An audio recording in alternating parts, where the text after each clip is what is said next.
Como diz os irmãos portugueses, podem tomar assento, hein? Alegria, irmãos. Que alegria, irmãos. Que alegria, irmãs. Que alegria, povo de Deus. Que alegria, povo que está sintonizado conosco aí na internet aí, né? Os membros midiáticos. É uma coisa maravilhosa o que Deus está fazendo. Ontem à noite, aquela música, eu pensei naquela música bem do passado, uma música romântica. Hoje eu quero a rosa mais linda que houver, e a primeira estrela que vier, para enfeitar a noite do meu bem. Ah, meu bem aqui, ó. Ah, meu bem aqui, é? Irmãos, que maravilha. Veio gente aqui, olha, dos primeiros dias, que ouviram eu falar, já transformou em hinos, em poemas, em pregações, tanto. As coisas que os olhos não viram. Tem coisas, irmãos, que talvez os seus olhos não vão ver. E até os meus. Já vi muito, 51 anos aqui. Por exemplo, que orgulho ver aqui o Carlos Alberto. Ele um advogado, sua esposa ele um engenheiro, sua esposa uma advogada. Quantos e quantos anos o seu pai, irmão Bertoldo, orou por ele, ou por eles. E Carlos Alberto, orou e acreditando que Carlos Alberto ia. Então, irmão Bertoldo foi para o céu, já partiu. Agora, Carlos Alberto está aqui tomando o lugar do pai dele. Ele e a Denise, né? Vestindo a camisa aqui, olha, coisa maravilhosa. Lança semente, irmãos. Tem sementes que nascem começam a brotar com 2, 3 dias, um grão de feijão. Mas tem sementes que levam muito tempo para brotar. Eu me sinto a pessoa mais feliz do mundo. Eu não posso dizer, eu sou muito feliz, muito feliz. Fiz tudo quanto é exame com todos os especialistas aqui, meu médico, meu filho, doutor Jaci. Onde está Jaci aqui? Ah, está ali, né? Jaci Marinaldo. Fiz todos os exames, tudo, que eu nunca, especialidades que eu nunca conheci. Irmãos, todos aqueles médicos, tinha um até da minha idade. Falei assim, olha, você, médicos de 40 e poucos anos, você está melhor do que eu. Melhor do que eu. Tudo. Então, eu só quero agradecer vocês. Ver que tem irmãos aqui. Agora não vou declinar os nomes, porque aqui tem muita gente da velha guarda, eu não quero. Só de ver irmão Edson aqui, que irmão Edson, olha, que maravilha. Edson, lá naquele hospital horrível, com Covid, Deus restaurou o seu cérebro, né? Gente, estava falando, eu tenho falado isso muito, por favor, é o medo que está matando as pessoas, mais o medo. E a Bíblia diz que o Espírito de Deus lança fora todo o medo. Falei com o pastor Aguiar, que é o nosso pregador de honra, convidado de honra deste mês de maio. Pastor Aguiar é o pregador de honra, porque ele me conheceu, ainda quando eu nem estava aqui, ele me conheceu na Assembleia de 1969, lá, a 10ª maravilhosa Assembleia lá, ele me conheceu ali, em Campinas, São Paulo, mês de junho de 69. Pastor Guiar conhece essa história aqui, mais do que qualquer. Quando ninguém me viu, ele me viu lá em Campinas, né? Então, mas eu estava falando com ele aqui, não é? Que no ano passado, olha gente, no ano passado, a única pessoa que morreu aqui na nossa igreja, uma pessoa só morreu. Rosália está aí? Minha irmã Rosália? Está lá, irmã Rosália. Isso é, o hospital quis colocar lá a irmã Altamir como um que morreu com Covid, mas a irmã Altamir não morreu, porque os hospitais, alguém morreu lá, se não tiver, então Covid. Mas uma única pessoa que morreu aqui no ano passado, uma irmã de formação universitária, bem empregada, fazendo seu home office, e todos os meses ela guardava o dízimo. Todos os meses ela botava o dinheiro e guardava lá. 7 meses. Morreu. dentro de casa. E seu marido chegou aqui chorando, Ronaldo, me entregou 7 envelopes, com mais de 6 mil reais, aqueles 7 envelopes. Morreu. Medo. Então, eu quero que você creia, né? Ainda que eu andasse pelo vale da sombra da morte, não pode temer. Não temais. Certamente, né? Pastor Aguiar teve lá um pastor lá, quase que morreu, um homem de Deus, quase que morreu. E tanto eu como o pastor Aguiar somos muito vulneráveis. E quando fala de Baixada Fluminense, aí fora do Rio, o povo fica apavorado. Pastor Aguiar vai para a Baixada Fluminense? É um pavor. Mas eu estou muito agradecido ao nós somos das Minas Gerais, né? E Minas são muitas, né? Então, pastor Aguiar, você não tem ideia da alegria nossa. O Ariel que foi te apanhar, o Ariel foi a primeira pessoa, pastor, pai, convida o pastor Aguiar. Eu falei, claro. Então, eu quero que essa igreja fique de pé, vamos receber o pastor Aguiar, ele tem todo o tempo para ministrar para nós, todo o tempo. Vem cá, pastor. Pastor Aguiar apresentado. Obrigado, pastor Mário, por trazer o nosso... Muito bem, pastor Mário. Pastor Mário hoje é um líder ali, pastoreando ao lado da igreja do pastor Alexandre de Nilópolis.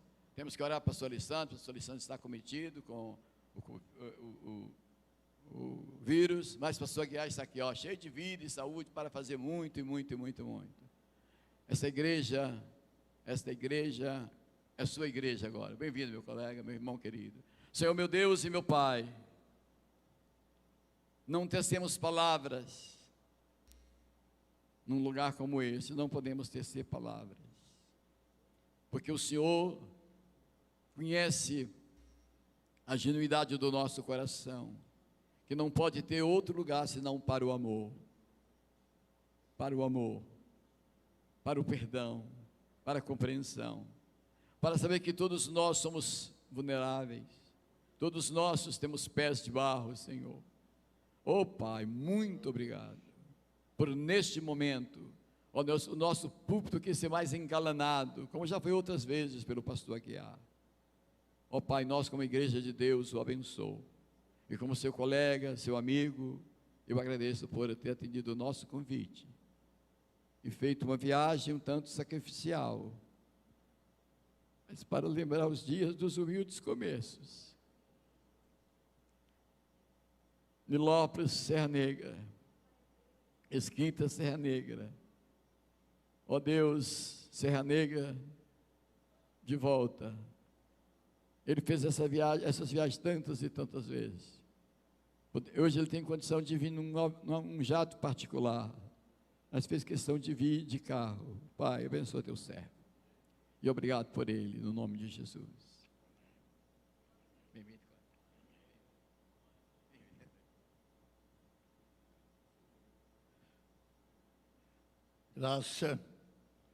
Graça e paz da parte de Deus e do Senhor Jesus Cristo. Amém? Amém. Pode sentar-se, por favor. Antes de abrir a palavra, é um grande privilégio para mim estar aqui no 51º aniversário da Igreja do Nazareno, aqui em Mesquita, igreja que nós vimos nascer. Nós participamos do parto, por assim dizer, do trabalho aqui em Mesquita. Também um privilégio estar no mesmo mês que o nosso pastor Amadeu celebra o seu aniversário natalício. É um privilégio estar com o pastor no mês do seu aniversário. Eu celebro o meu aniversário daqui a 5 meses. Completarei 76 anos. Há 2 anos eu já deixei o pastorado do rebanho. Estou como um emérito lá na Igreja Central de Campinas. Tenho o privilégio de ter o meu filho como o meu sucessor tem feito um excelente trabalho há mais de 2 anos, a titularidade da igreja, pastor Flávio, e nós estamos há 2 anos já fora do púlpito como pastor, pastor titular da igreja, pastor presidente da igreja, e fomos para a casa. Com o problema da pandemia, o pastor da igreja, que é o meu filho, me mandou fora da casa. Ele me mandou sair fora. Eu fui morar no Manaim. Há uma boa casa lá, construída por nós nos anos anteriores. Ela foi melhorada, não precisava. E nós estamos morando lá já há 1 ano e 4 meses. Sem contaminação.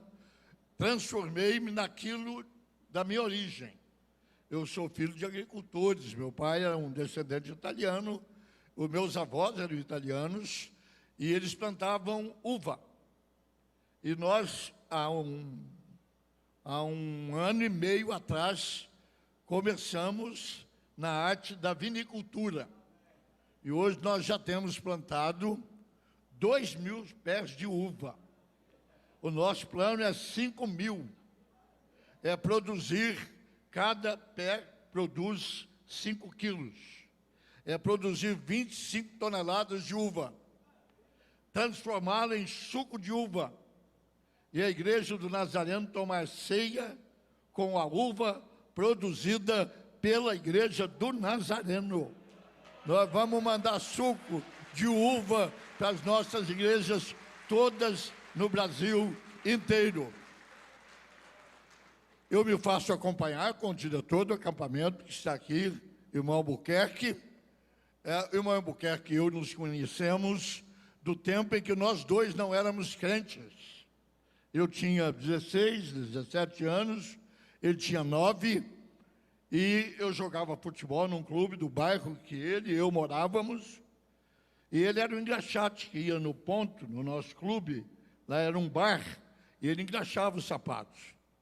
Ele foi engraxado do meu sapato, quando eu não era crente, e ele também não era crente, e nós fomos nos encontrar muitos anos depois, dentro da igreja do Nazareno. Eu já pastor, ele convertido, e hoje ele é o diretor do nosso acampamento, e fez um voto. Eu não sabia desse voto, que quando ele aposentasse, ele queria ser o meu motorista. Agora veja como Deus trabalha. Cerca de 4 anos atrás eu comecei a ter deficiência auditiva. Na minha família, do lado da minha mãe, há um DNA que perde audição. Mamãe faleceu com perto de 90 anos, mas já surda. E de 4 anos para cá, a minha surdez começou a caminhar, e hoje eu preciso usar aparelhos,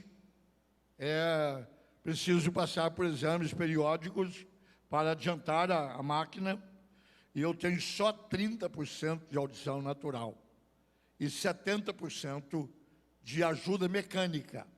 Isso não quer dizer que eu tenho 100% de audição. Eu devo ter 60% de audição, mas mais importante do que ouvir é poder pregar. E não há nada que me impede de eu pregar. Às vezes eu falo muito alto, a minha esposa fala assim, acha que eu estou gritando, porque eu estou me ouvindo na altura que eu estou falando. Portanto, se eu gritar, não é que eu fiquei mais pentecostal. É porque eu estou surdo mesmo, entendeu? E a coisa está tudo certo. Portanto, eu faço dessa introdução, eu quero prolongá-la um pouquinho mais, um momento de saudação e de gratidão a Deus, de poder estar aqui nessa manhã. O pastor Amadeu talvez não tenha medido a extensão da honra que ele me concedeu quando o convite chegou para que eu viesse. Era para eu ter vindo o ano passado, no mês de maio. Mas a pandemia pegou firme. Eu não me mando mais, os pastores mandam em mim. E o meu filho é o meu pastor. Eu falei, o senhor não vai. Não vai, eu não fui. Mas dessa vez eu desobedeci todo mundo. E estamos aqui. Eu quero dizer, pastor Amadeu, da minha honra em estar na época do seu aniversário, em primeiro lugar. Porque eu vou dizer uma coisa, e os irmãos permitam que eu diga. É muito importante o aniversário dessa igreja. Mas o aniversário do pastor Amadeu é muito mais importante. É muito mais importante. Um homem de honra, um homem de caráter, um homem de determinação. Eu acho que o carro do pastor Amadeu não tem marcha ré. O negócio dele é só para frente. É só para frente. É só para frente e é só para frente.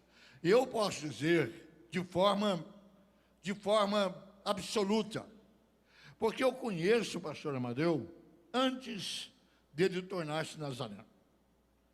Como ele disse, nos conhecemos em 1969, quando ele veio de Montes Claros, como convidado de honra por ter sido o melhor aluno do curso que a igreja tinha por correspondência.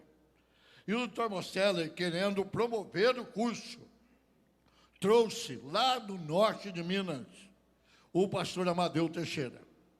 Nós o conhecemos, ele encantou todo mundo. O doutor Haroldo dizia assim, pastor, ele não muda. Eu falei, se ele mudar, ele não é o Amadeu. É verdade, ele é o que ele sempre foi. E do jeito que ele é hoje, ele é em 1969.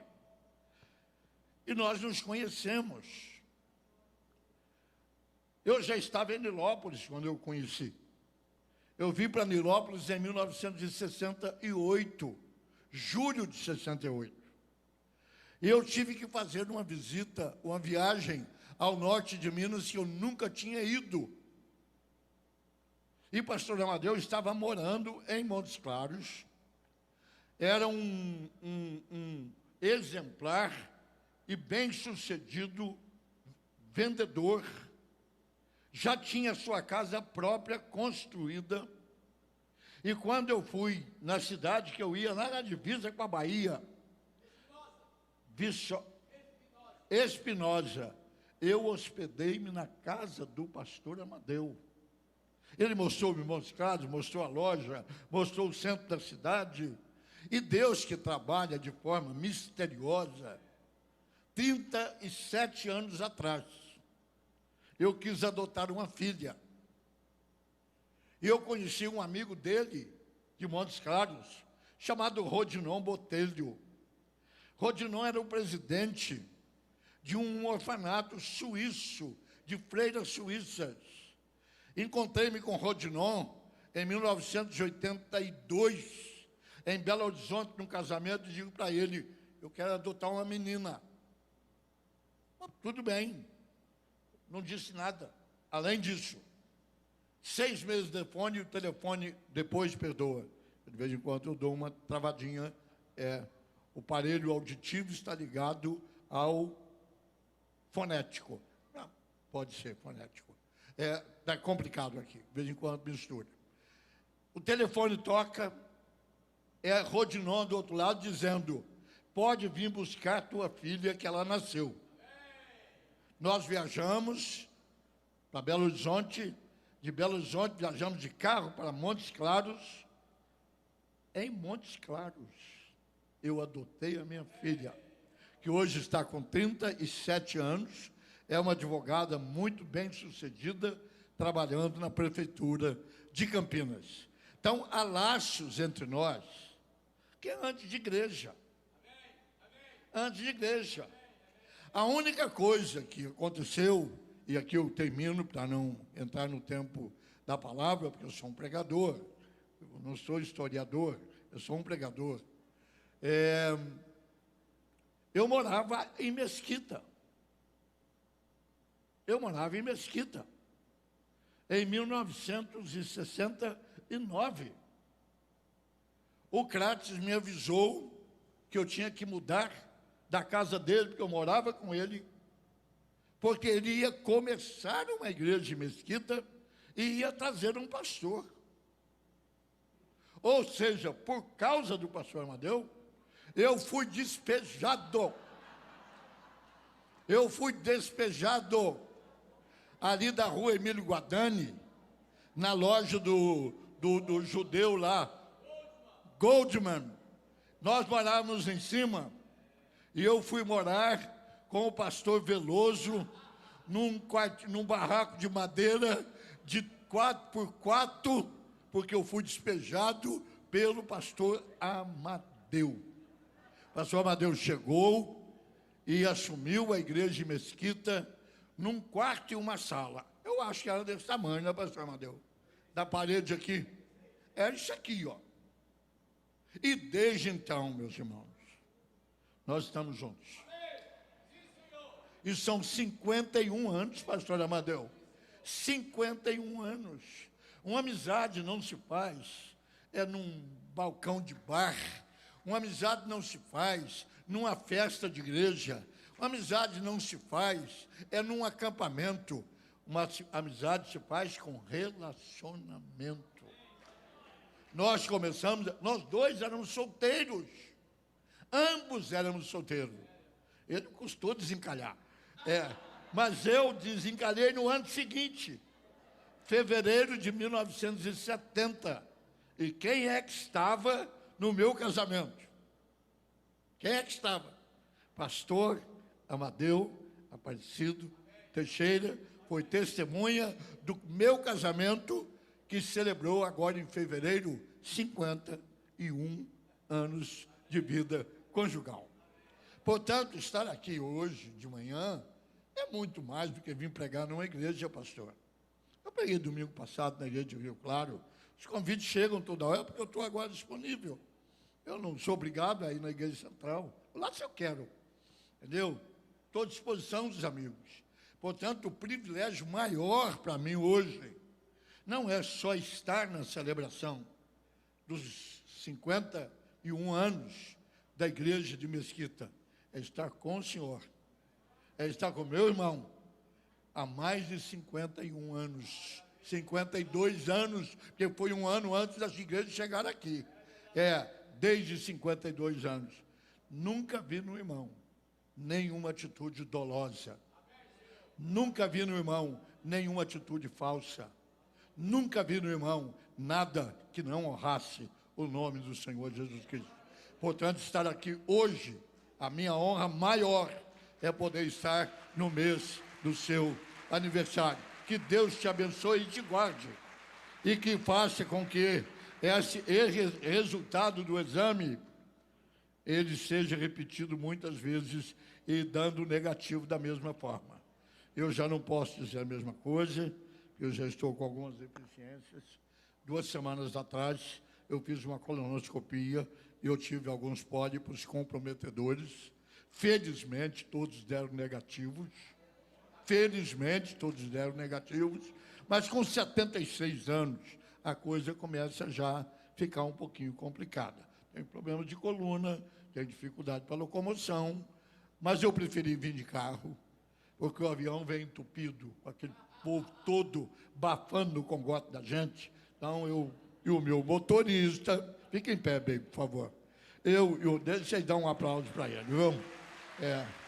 Eu e o meu motorista, que é o diretor do nosso acampamento, entendeu? Viemos só os dois no carro, mandamos lavar o carro antes e fomos para um hotel. Estamos, assim, nos resguardando, porque tem que ter juízo. Viu, gente? Tem que ter juízo.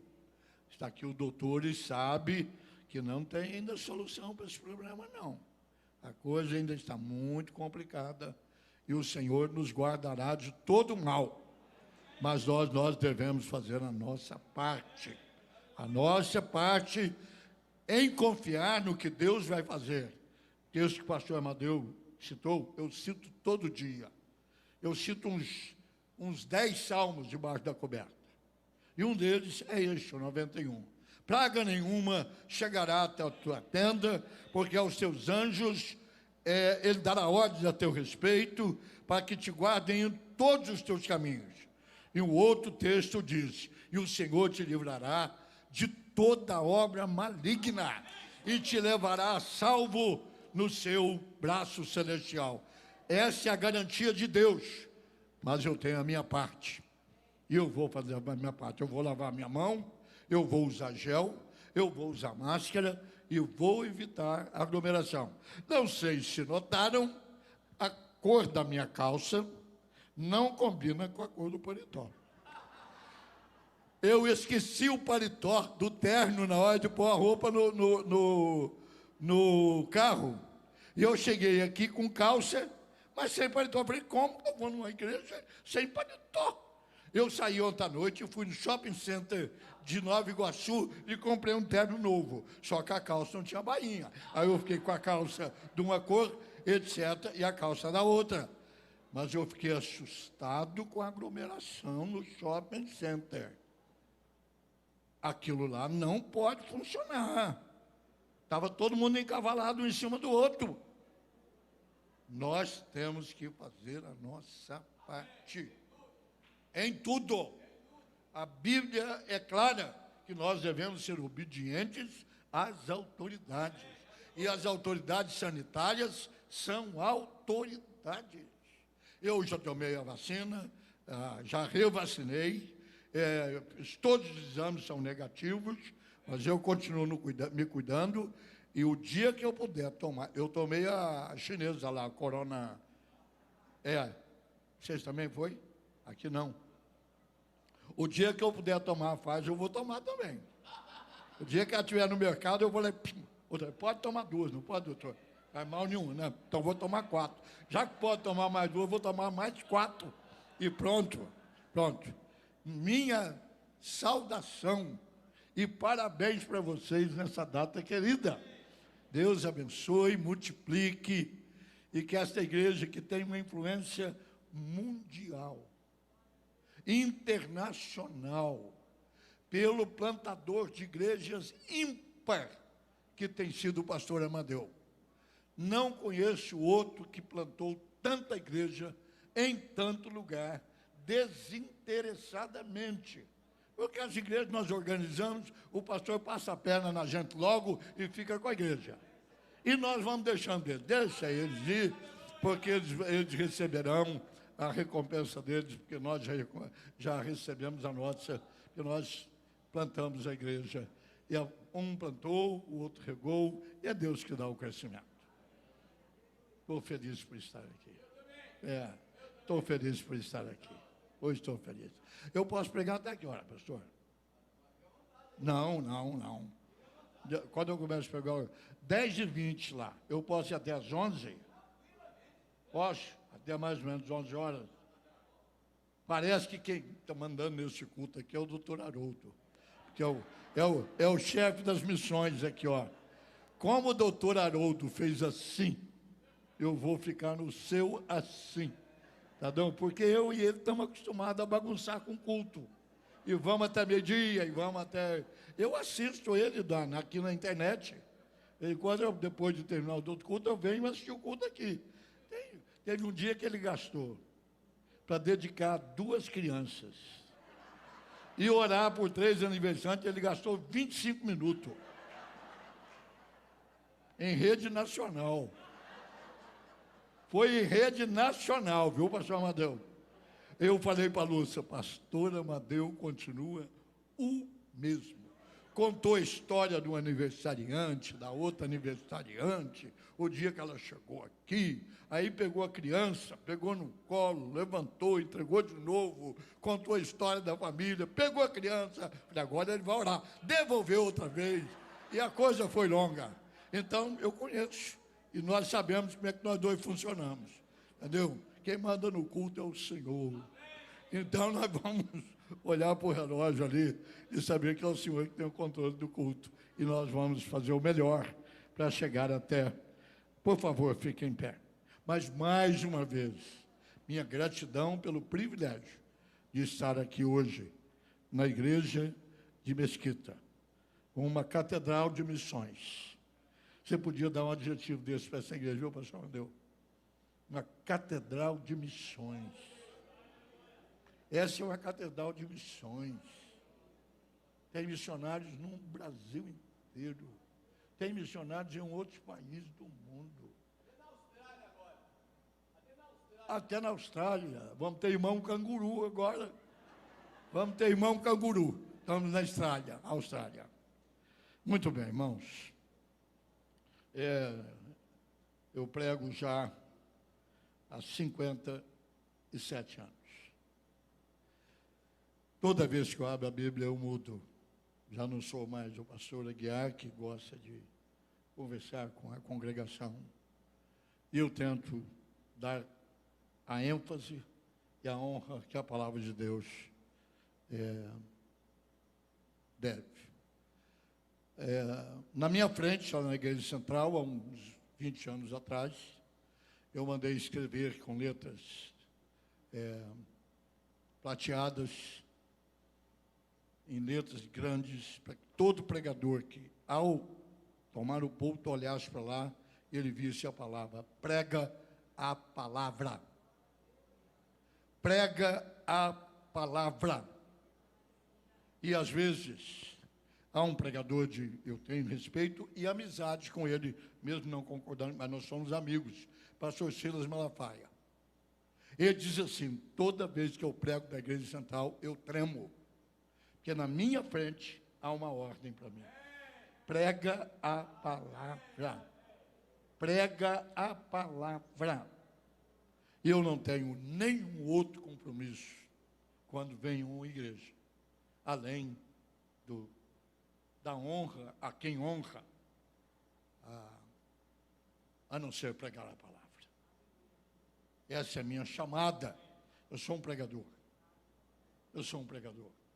Portanto, Mateus capítulo 16, começando com o verso 13.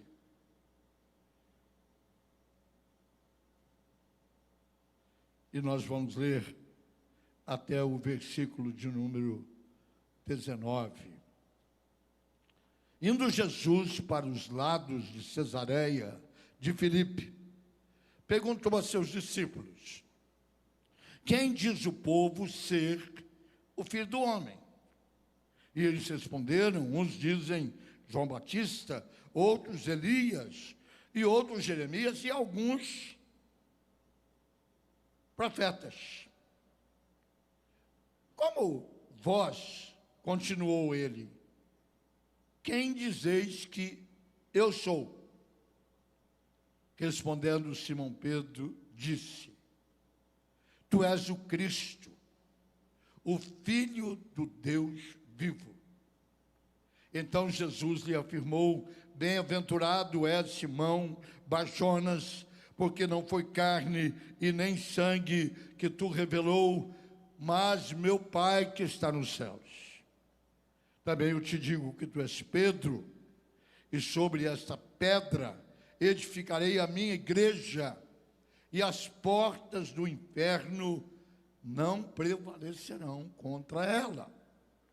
Dar-te-ei as chaves do reino dos céus. O que ligares na terra terá sido ligado nos céus, e o que desligardes na terra terá sido desligado nos céus. E para concluir, então, advertiu os discípulos que a ninguém dissessem ser ele o Cristo. Pai amado, nós te agradecemos pelo privilégio maravilhoso de estar aqui na igreja de Mesquita, ó Deus, cuja história nós conhecemos desde os primeiros dias. Estar com o pastor Amadeu, que celebra também mais um ano de vida, com quem nós temos caminhado por mais de 50 anos. E hoje nós te damos graças por ter vivido o suficiente para poder estar aqui, sem nenhum outro motivo a não ser glorificar o Senhor por esta grande obra que o Senhor realizou através deste grande homem. Nós te louvamos pela sua vida, pela vida da Isneida, pela vida dos seus filhos, pela vida dos seus netos, e pedimos que a bênção poderosa de Deus seja multiplicada na vida da família pastoral e na vida do rebanho de Deus que se reúne neste lugar, e que ele continue crescendo, multiplicando e enviando obreiros até os confins da terra. Nós pedimos a tua bênção sobre todos, no nome do Senhor Jesus.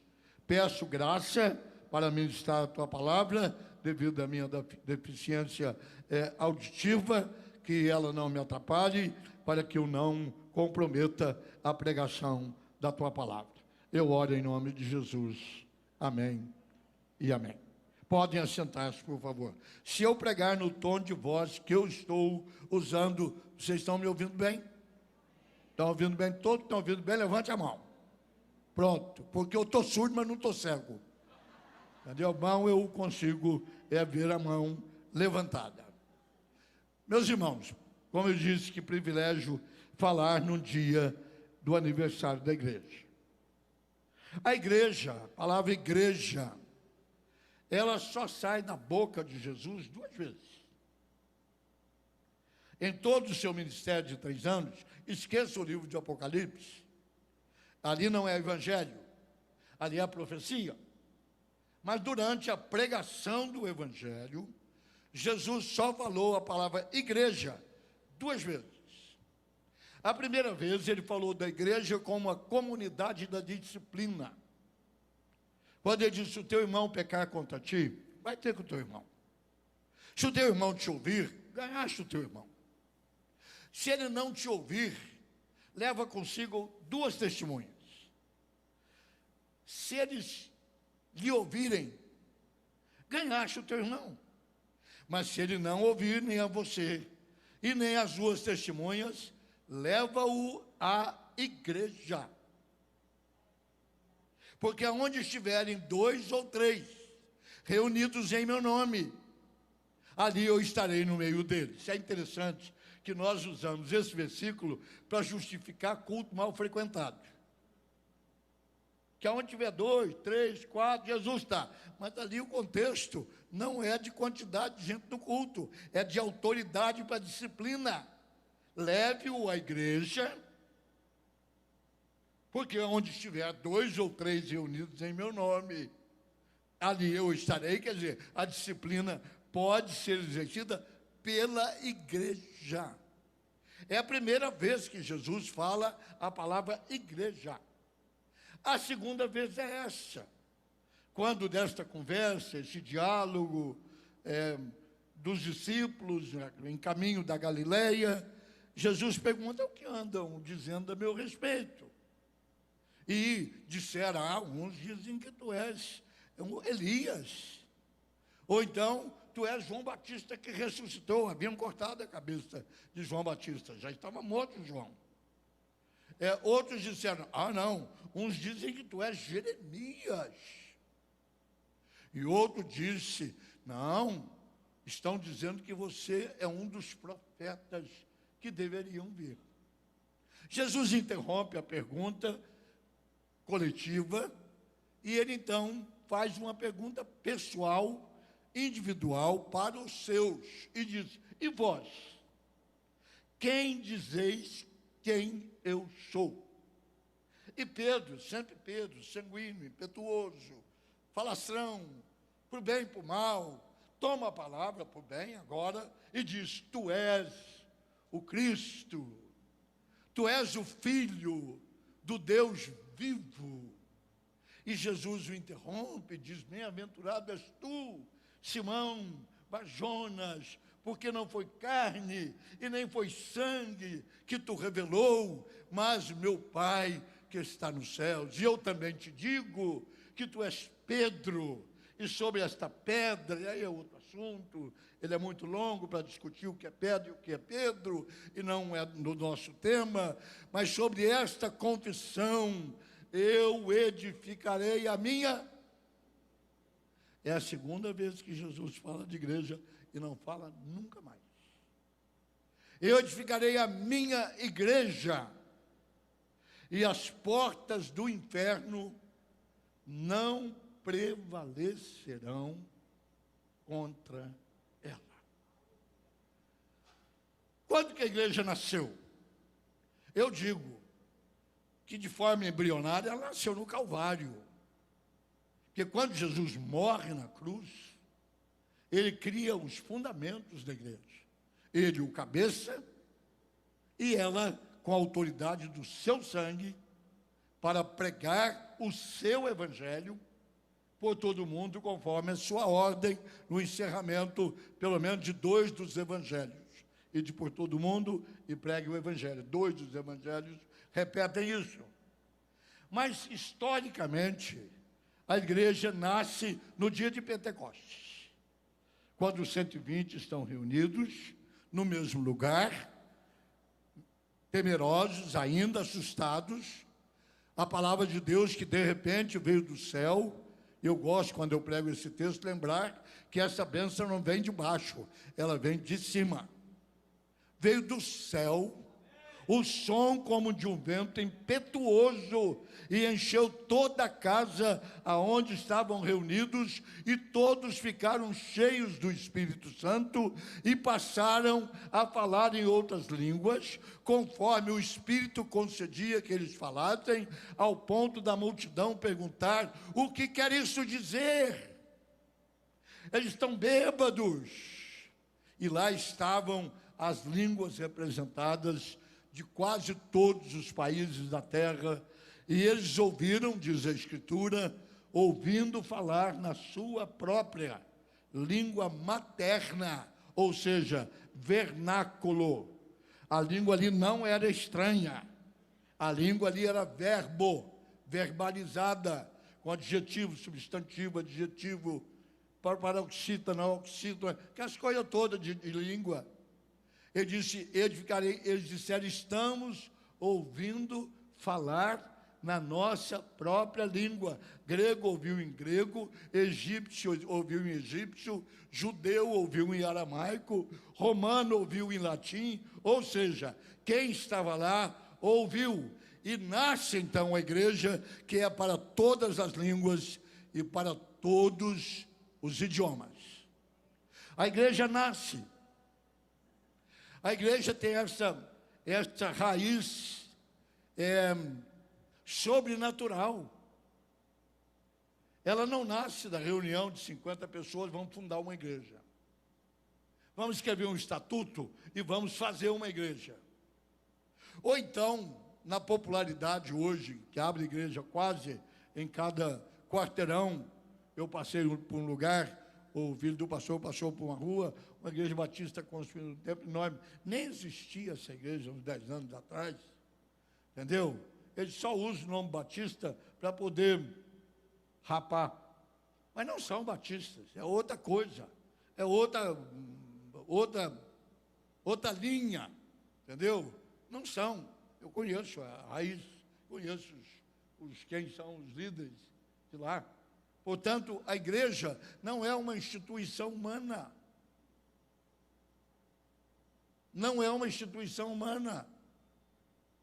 Não é a igreja do pastor fulano, do pastor Beltrano, e não o pastor Ciclano. Eu tenho uma historinha, eu vou encaixá-la, porque ela é engraçada. Foi nos anos 68, eu estava no seminário ainda, veio um grupo da World Mission, Missão Mundial, era um pregador famoso na época, eu não guardo mais o nome dele, mas teve uma reunião ali em Fonte Sônia, em Valinhos, e houve uma rodinha de pastores, depois de uma palestra, os pastores, e ninguém conhecia ninguém. Então, foram se apresentar, e eu lá, em 68, eu tinha 22 anos, ali, pitaqueiro, ali enfiado no meio da roda, quando um perguntou para o outro: você é de quem é? Ele falou: sou do... Como é que chama o que compôs muitos hinos da Assembleia de Deus? A época cristã. Eu sou do Macalão. Ele falou assim: eu sou do Macalão. Aí perguntou para um outro, ele disse assim: você é de quem? Ele falou assim: eu sou do Manuel de Melo, que era o fundador do Brasil para Cristo. Aí perguntou para um terceiro, deu uma risadinha e disse assim: eu não, eu sou de Jesus. Eu acho que nós estamos precisando voltar àquela época de também nós dizermos: nós somos de Jesus. Ele é quem edificou a igreja. Foi ele quem lançou a pedra angular. Foi ele que bateu o alicerce na cruz. E foi ele que enviou o Espírito Santo, que ele prometeu que através do Espírito Santo a igreja seria firmada, edificada e conduzida para todos sempre. E é o Espírito Santo que está aqui sobre nós para ministrar a palavra de Deus, transformar a palavra letra em palavra espírito. Portanto, o que é a igreja? Bem, vou pontuar, porque é meu estilo. Antes de mais nada, quando falamos de igreja, nós temos que lembrar que a igreja tem passado. Quando nós falamos em 51 anos, nós temos que voltar para trás e colocar pelo menos mais 1950 anos. Porque a igreja nasceu na cruz, e a igreja nasceu no Pentecostes. E se a igreja nasceu na cruz e nasceu no Pentecostes, faz mais de 2000 anos. Faz 2021 anos. Nós nunca podemos esquecer o passado, porque a história da igreja está nos alicerces do seu passado. Não é doutrina que forma a igreja. Doutrina é dogma. São interpretações. Tanto que os irmãos aqui devem vir de alguns devem vir de alguma origem. Eu vim da igreja católica. Eu fui, até os 14 anos, eu fui da igreja católica, porque eu fiquei 2 anos totalmente ateu, por causa de uma brincadeira que foi feita na sacristia e que me marcou. O pároco da cidade, era uma cidadezinha pequena, de 4.000 habitantes, e o padre viajou, e um diácono, hoje eu conheço as funções, eu sempre conheci, da igreja católica. Ao terminar a Eucaristia, a comunhão, né, quando levanta o sacrário e divide o pão, o padre põe o pão na hóstia e toma, e os demais tomam o vinho, comem o pão, mas não tomam o vinho. Quando terminou, eu era menino de 13 anos, eu acho. Eu ajudava na missa. Quando terminou a Eucaristia, o padre voltou para a sacristia, que é a salinha ao lado do altar, e havia uma pilha de hóstia assim. Ele pegou a pilha de hóstia e comeu. Ele não tomou vinho, tomou café. Meu olho já foi grande, diminuiu, mas naquela época ele era grande. Meu olho quase saiu de órbita, porque até então eu tinha sido ensinado assim: a hóstia é o corpo de Cristo. Se você morder, sangra. Lembra, se você veio da igreja católica, que havia um pratinho aparando debaixo do seu queixo? Quem veio? Levante a mão. Quem veio? Pronto. Então nós sabemos o que estamos falando. Põe um pratinho por baixo, sabe por quê? Para que se a hóstia caísse, não manchasse o chão de sangue. Eu fui criado assim. Agora aquele antropófago come o corpo de Cristo com café. Nem com vinho foi com café. E eu fiquei tão escandalizado que eu não pisei mais na igreja católica. 14 anos, 15 anos, 16 anos, fui me convertir com 17. O diabo deitou e rolou aqui nesses 3 anos que eu estava sem nada. E vim para Campinas com 15 anos de idade.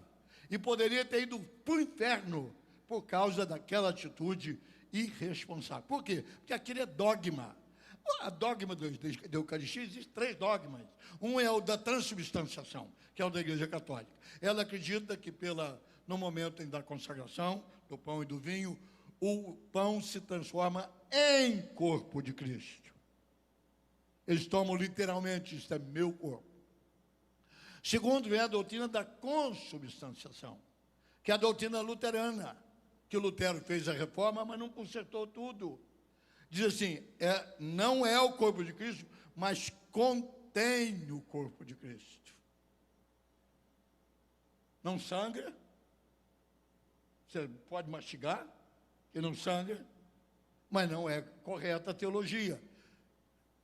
E veio a doutrina bíblica evangélica, que é um memorial, é uma celebração.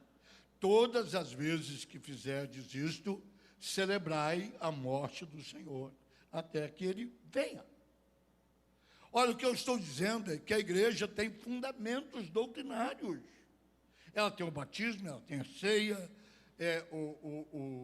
o casamento não é um sacramento, ele é uma ordenança, mas a ceia e o batismo é um sacramento. O casamento é só uma ordenança. Ele não está como se fosse algo sagrado. Ele deve ser honrado, porque a Bíblia é digna de honra entre todos, seja o matrimônio. Então, a igreja nasce com seus fundamentos. E o fundamento básico da igreja é Jesus Cristo, a pedra angular. Ele disse, eu edificarei a minha igreja sobre a rocha, e as portas do inferno não prevalecerão contra ela. Por isso que a igreja, nesses 2000 e quase 20 anos, 20 e tantos anos, tem passado por tribulações, tem passado por perseguições, tem passado por ataques, mas ela não se dilui, porque ela está construída sobre a rocha. Olha, esta igreja que tem o seu passado, e eu encurto por aqui, é também a igreja que tem presente. Nós somos uma igreja nova, a igreja do Nazareno. Nós temos 100 e poucos anos, 120 anos de denominação. No Brasil nós temos 60 anos de denominação. Somos uma igreja nova, perto de uma história de mais de 2000 anos. Nós somos uma igreja nova, mas nós somos gratos por esta igreja que nós chamamos, que é a do passado e agora do presente, por aqueles que tiveram visão missionária. Quando a igreja do Nazareno se organizou, um dos homens que formou, juntamente com o Dr. Brizzi, que eram os dois únicos superintendentes iniciais, chamava Dr. Reynolds. Ele já tinha viajado o mundo inteiro, na pequena denominação dele, Igreja Pentecostal da América, para plantar igrejas. E quando a igreja do Nazareno se uniu à Igreja Pentecostal da América e organizou a igreja do Nazareno, a igreja do Nazareno já tinha missões na Índia, já tinha missões em Cabo Verde, já tinha missões na Guatemala e em algum outro país que eu possa ter esquecido, mas já era uma igreja com visão missionária. Essa é a nossa veia, por assim dizer, o nosso condutor da nossa mensagem. É ir por todo mundo e pregar o Evangelho, incluindo no Evangelho, porque está no Evangelho, a santificação, sem a qual ninguém verá o Senhor. Nós somos hoje uma das poucas igrejas sobreviventes que pregam santidade. Hoje as igrejas pregam prosperidade, mudança de hábitos. Olha, irmãos, não faz muito tempo, vamos por 20 anos atrás, 30 anos atrás, eu ia dizer lá atrás, mas eu fui para o lado da igreja católica e esqueci. Mas eu me lembro, aqui em Nilópolis, onde eu pastoreei por 6 anos, era definido que era crente na cidade. Porque a Assembleia de Deus ficava do outro lado da linha, era o pastor Franklin, era o pastor Franklin, que era o pastor da Marinha. A gente conhecia que era membro da Assembleia de Deus, do campo do pastor Franklin. os homens usavam paletó, independente do dia, usavam gravata e usavam chapéu. E as mulheres, elas trajavam-se com a bainha do vestido bem abaixo do joelho, a manga até aqui, e o seu coque bem arrodeado na comunheira da casa, lá em cima. Então você sabia de quem eles eram. Você sabia quem era um crente pentecostal. Você sabia quem era um crente da Assembleia de Deus. Quando você via um crente assim, mais arrumadinho, por assim dizer, a mulher não cortava o cabelo, usava um brinco, a saia subia um pouquinho, e a gente dizia, é presbiteriano, é batista. Não era isso? A gente definia. Hoje está tudo igual. Hoje o pitoco está caindo, entendeu? A saia está subindo, o chapéu foi jogado fora, e tinha uma outra ala, que era a ala, uma era da missão, a outra era de Madureira, que usava guarda-chuva. Usava guarda-chuva. Não tinha chuva, sol desse tamanho. Saía de casa com a Bíblia de um lado e a guarda-chuva do outro. Isso chama hábitos e costumes. Os hábitos e costumes, eles mudam. Como mudou.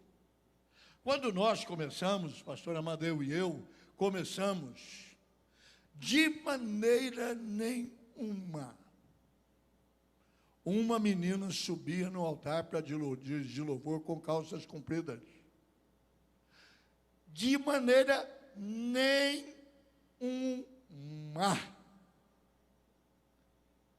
Nada. E o vestido tinha que estar para baixo do joelho. Bateria no culto dava batedeira no pastor. Era um teclado, um violão, é ou não é? Era isso, mas isso são costumes. Os costumes vão chegando, os atos vão mudando, e a igreja, não sei se é para o bem ou se é para o mal, ela vai se ajustando, ou ela vai se desajustando. Aqui já é alguém que já está com idade suficiente para não falar muita coisa. Quem vai dizer isso? Fala do teu tempo, lá do teu tempo, aquilo do teu tempo. No nosso tempo agora, a coisa é diferente. Agora tem tudo diferente. Tem até um negócio de sapatinho de fogo. Então, no nosso tempo, meu tempo não tinha sapatinho de fogo. Porque o fogo não entrava pelo pé, o fogo entrava pela cabeça. Era aqui que caía o fogo, ó. Era aqui que caía o fogo. Não era... Não tinha isso não, mas tinha fogo. Tinha fogo. E tinha muito fogo. E o fogo era bom. E o fogo era de Deus. E o fogo valia. Então nós temos uma igreja que tem passado, mas que tem presente. E a nossa responsabilidade é manter um presente, preservando a sã doutrina. Porque como o pastor citou, daquele grupo que começou há 50 anos atrás, uma pessoa, pastor, eu digo, hein? Uma pessoa. Tinha uma pessoa. Daqui a 50 anos, quantos de nós estaremos aqui?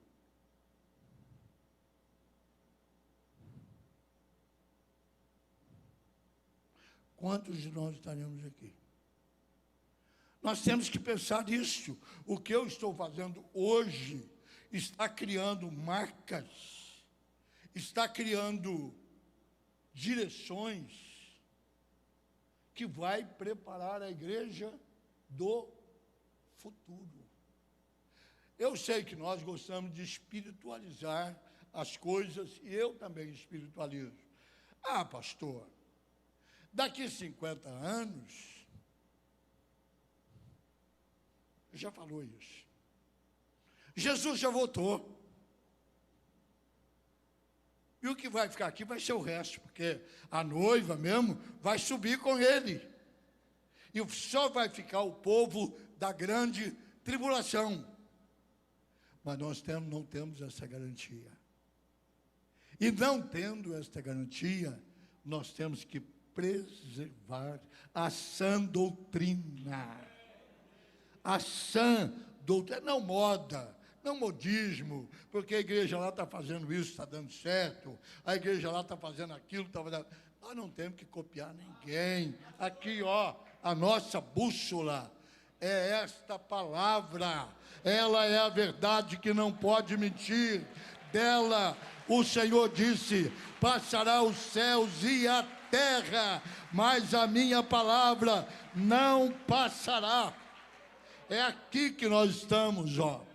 É aqui, é na palavra de Deus, que nos alimenta, que nos sustenta, que nos anima, que faz com que um pastor maduro diz, e o pastor mais maduro confirma. Salmo 91, praga nenhuma chegará na tua tenda, o Senhor te guardará de todo mal, o Senhor guardará a tua entrada, o Senhor guardará a tua saída, desde agora e para todo sempre. Vai inventar uma coisa melhor do que essa? Não tem. Não tem.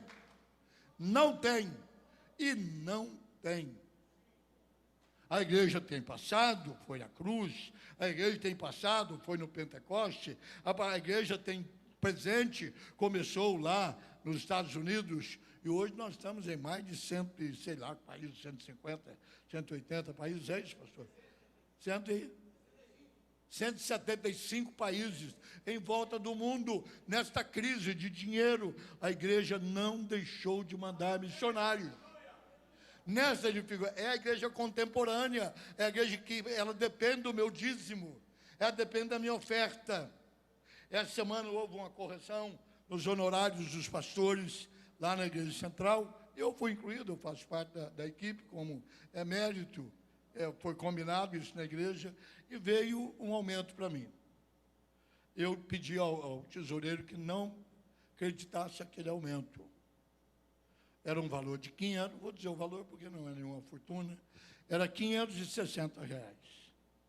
Falei, ó, ao invés de você depositar esses 560 na minha conta, coloque na conta do nosso ministério chamado ANA. ANA é a Associação Nazarena Assistencial. Nós temos hoje 4.000 crianças que nós cuidamos. Nós temos um trabalho no Piauí com 200 crianças. Eu queria que os meus R$560 fosse para o ANA Piauí. Isso aqui é uma coisa, já que nós estamos aqui como igreja, e quem veio aqui foi a nata desta igreja, hoje para celebrar, você poderia dar o dízimo do teu dízimo para missões. Você ganha R$1.000, seu dízimo é 100. É 110. 100 é obrigatório, é o dízimo. Deus não pede, Ele manda. E eu entrego o que não é meu, é dele. Agora eu ponho mais um dízimo do dízimo e defino, esses R$10 é para missão. Se você ganha 10.000, você dá 1.000 de dízimo. Aí você dá 1.100. Temos centenas de pessoas que fazem isso na Igreja Central, porque eu ensinei durante muito tempo. Dê o dízimo do dízimo e defina que é para missões. O tesoureiro vai separar. Vai ter um caixa. Vai ter lá R$1.000, R$2.000, R$10.000, R$50.000, que no momento certo está lá o dinheiro para começar uma obra nova, para espalhar o Evangelho em um lugar que ainda não foi espalhado. O relógio está chegando e eu estarei terminando com o último ponto. A igreja tem passado, a igreja tem presente, mas a igreja tem futuro. A igreja nunca morrerá, irmãos. O nosso presidente disse algumas besteiras essa semana, disse que ele era imorrível, e disse duas coisas que eu não vou citar porque eu acho elas um pouquinho imoral. Mas eu vou dizer uma coisa para os irmãos. A igreja é imorrível. Ela é. Ela é imorrível. Ninguém destrói a igreja. Lembra do hino antigo? Ninguém detém. É obra santa. Esta causa é do Senhor. E nós vamos multiplicando. Eu citei numa mensagem de uns 3 domingos atrás, sobre a reprodução de pastores. Como na nossa geração a coisa é diferente. Hoje os filhos de pastores não querem ser pastor. Mas na nossa geração, o pastor Josezito teve 3 filhos do sexo masculino. Os 3 são pastores. Luiz Carlos, Humberto e o Eduardo. O pastor Lima teve 3 filhos do sexo masculino. Um é juiz, 2 são pastores. O pastor Amadeu tem 4 filhos ou 5? 4. 2 são pastores. 3 são pastores. Eu citei você. Eu citei. Só que eu te dei 5 filhos. Você tem um ainda para... Eu acho, quem sabe? Ó, irmã Osneida, minha irmã prepara aí, porque... Não, o irmão ainda... Abraão teve com 100 anos, por que não pode ter um milagre de Deus aí, ué? Vai. Deus pode. E eu tô na beirada também. Se Deus quiser mandar alguém, eu acho que eu ainda aguento criar mais um. Eu tive 2 filhos, um faleceu. O que permaneceu é pastor. É o pastor da Igreja Central em Campinas. Pastor Flávio. Pastor Felício teve 3 filhos homens. Um é pastor. Hoje eu não tenho visto os filhos da nova geração querer ser pastor. Querem ser médicos, querem ser advogados, querem ser engenheiros, querem ser mestres, professores, mas não olham mais o ministério. E nós precisamos, como uma igreja que projeta para frente, ver o futuro, de consagrar para esta igreja do futuro os nossos filhos, que são eles que tomarão os nossos lugares, são eles que assumirão a igreja, eles guardarão a sã doutrina, porque eles foram criados dentro de casa com a sã doutrina. Nossos filhos, que são pastores, não aprenderam a ser pastores no seminário, aprenderam a ser pastores em casa. Eles viram o pai naquele sofrimento, o pai naquela angústia, o pai levantando de madrugada, indo para o cemitério, indo para o hospital, indo visitar crente, pregando fora. Ele olhava aquilo e ele via paixão e brilho nos olhos do pai. E ele dizia assim: quando eu crescer, eu vou ser igual ao meu pai. Quando eu crescer, eu vou ser igual ao meu pai. E o futuro da igreja será glorioso se o presente dela for santo. Se nesse momento, nós que somos a igreja do presente, atuante, se nós guardarmos as nossas vestiduras brancas, mantermos óleo na nossa cabeça e fogo no nosso coração, não tenham dúvida, não faltará sucessores para nós, pastor. Deus levantará jovens da nossa família e do rebanho, para que não falte pastores, e não falte obreiros, e não falte missionários. Esta é uma igreja exemplar desde a sua origem, desde o começo. Lembro-me, quando chegava a época de matrícula no seminário lá em Campinas, lamentavelmente acabou, e eu lamento profundamente pelo novo estilo de ensino teológico da Igreja do Nazareno. Lamento profundamente, vergonhosamente até, eu lamento.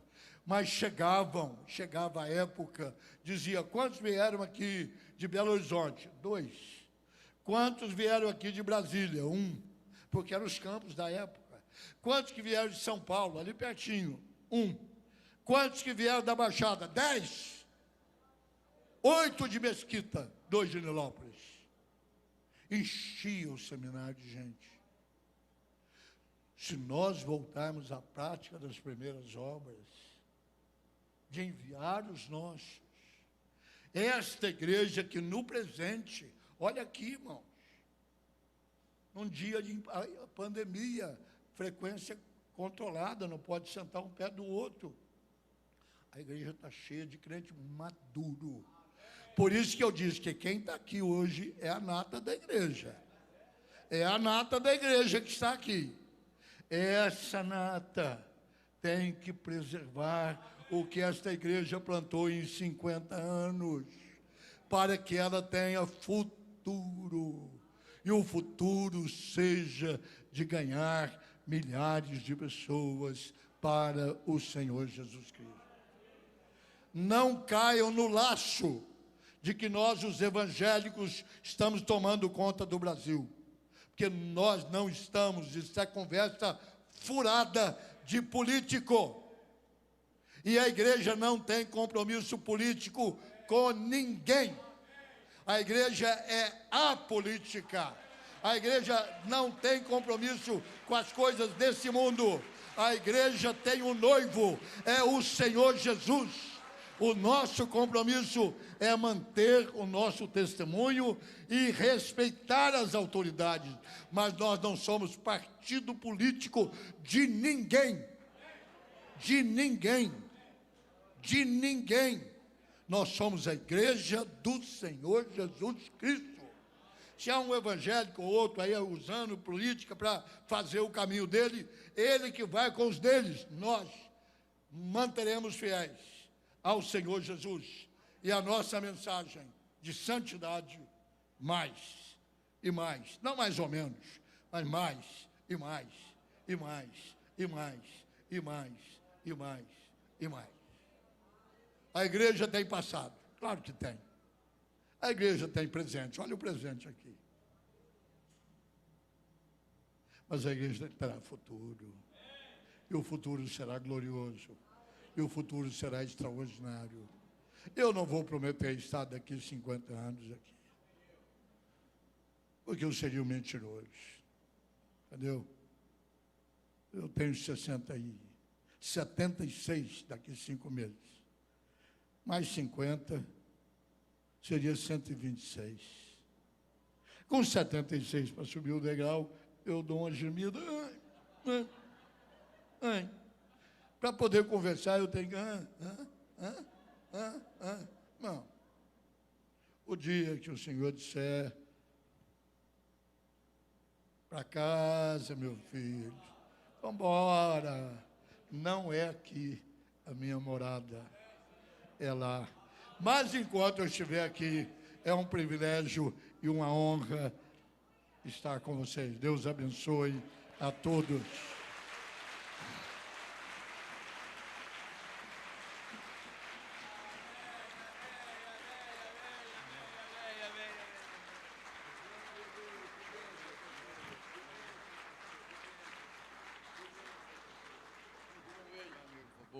Para os que não sabem, por aqui, por favor. O pastor Lúcio, nós somos colegas no ginásio lá em Montes Claros. Fomos colegas no ginásio, católico roxo, né? E Deus me usou para ganhá-lo lá naquela escola católica, que tudo era catolicismo. Então, é um filho da fé, a paixão de ganhar almas no meu coração. Eu ganhei o Lúcio para Cristo, e hoje é uma bênção. Trabalhou em vários estados do Brasil, e aqui conosco muito. Então, quem ganha almas, sábio é. Então, cada um aqui é chamado para ganhar almas. Vamos orar. Aqui a Valéria, valente, aleluia. Ó o ataque, que maravilha, obreira valiosa. Muito bem, doutor Haroldo. Meus irmãos, eu quero que vocês estendam as mãos sobre essas pessoas. Senhor, meu Deus e meu Pai, eu falo essa palavra de todo o meu coração. Sem essas pessoas, esta igreja não seria o que ela é. Essas pessoas enobrecem, enriquecem, fortalecem esta igreja. como eu sou um pastor privilegiado em ter essas vidas, ó Deus, somando, e tantos outros nomes ali lidos, que eu os abençoo de igual maneira. Ó Deus, muito obrigado. E que esse novo ano que descortina para esses aniversariantes seja um ano de grandes e maiores conquistas, grandes realizações para a glória do Senhor. Desde teu filho Haroldo, Senhor, ó Deus, um dos primeiros jovens a se converter aqui, até, ó Deus, aqui a Giovana, Senhor, essa menina, Pai Santo, eu abençoo a todos, com bênção da vida, com bênção da saúde e da prosperidade, hoje e sempre, amém. E que o Senhor te abençoe e te guarde, que o Senhor te abençoe e te guarde, que o Senhor faça resplandecer o seu rosto sobre ti e tenha misericórdia de ti. Que o Senhor sobre ti levante o seu rosto e te dê a paz. E que a paz de Deus, a paz que excede a todo e qualquer entendimento, que esta paz guarde o teu corpo de todos os males e de todos os ataques malignos. Guarde a tua alma sempre alegre, feliz e no constante gozo do Senhor. Guarde o teu espírito, para que um dia na majestade, ante o majestoso, dele ouvir: entra filho, entra filha, no gozo do teu Senhor.